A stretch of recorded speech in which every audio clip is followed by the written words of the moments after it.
बोला पुंडलिक वरदे हरी विठ्ठल श्री ज्ञानदेव तुकाराम पंढरीनाथ भगवान की जय.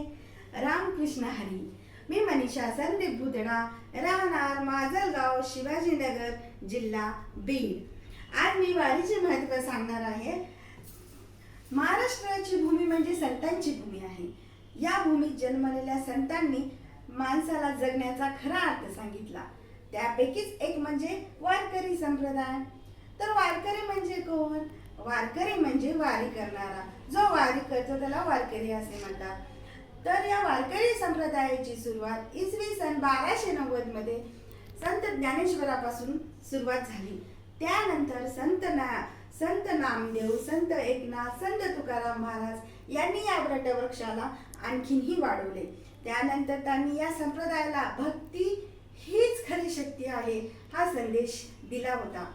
वारकरी संप्रदायाचे आराध्य दैवत पंढरपूरचे विठ्ठल आणि रुक्मिणी माता आहे.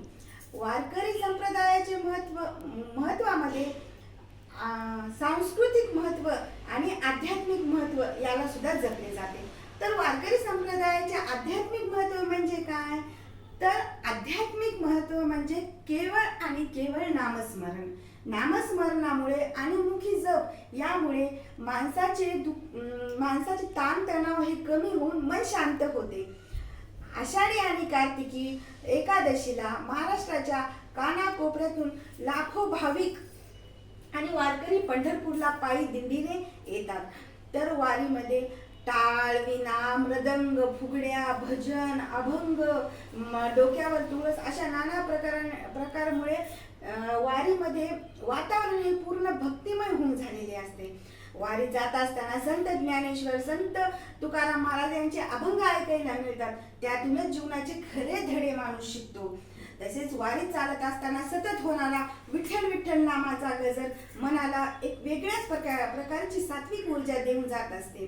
तसेच चंद्रभागेचे स्नान केल्यानंतर आणि पांडुरंगाचे दर्शन घेतल्यानंतर मानवी मन आणि शरीर हे संसाराच्या वेगवेगळ्या विवेचनातून मुक्त होऊन शांत होत असते. तसेच वारीमध्ये जसे आध्यात्मिक महत्व आहे तसे सांस्कृतिक महत्वाला सुद्धा जपले जात असते. मला एवढेच म्हणायचे की वारी म्हणजे एकतेचे प्रतीक आहे. वारीमध्ये जात पात, गरीब श्रीमंत असा कसलाही भेदभाव होत नाही. सर्वजण एकाच पंगतीत जेवायला बसतात. एकाच तालावर एकाच भजनात सर्वजण नाचत गात असतात. वारीमध्ये एकमेका सहाय्य करू अवघे धरू सुपंत अशा प्रकारे एकमेकांना सहाय्य केले जाते.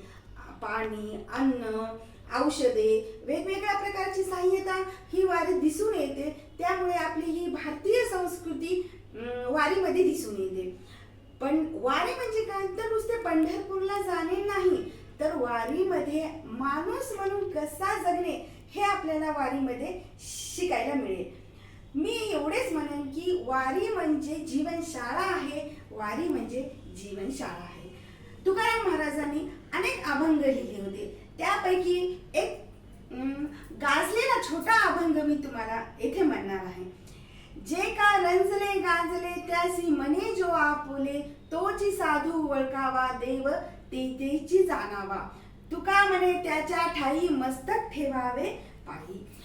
याचा अर्थ असा आहे की तुकाराम महाराज असे म्हणतात की जो माणूस दुखी माणसाला मदत करतो, सहाय्यता करतो, तोच माणूस देव आहे, त्याच्यातच देव आहे. अशा संत तुकाराम महाराज म्हणतात की जो मोठमोठे यज्ञयाग करतो त्याला देव भेटत नाही, तर माणसाला माणूस म्हणून जो ओळखतो त्यालाच देव भेटत असतो.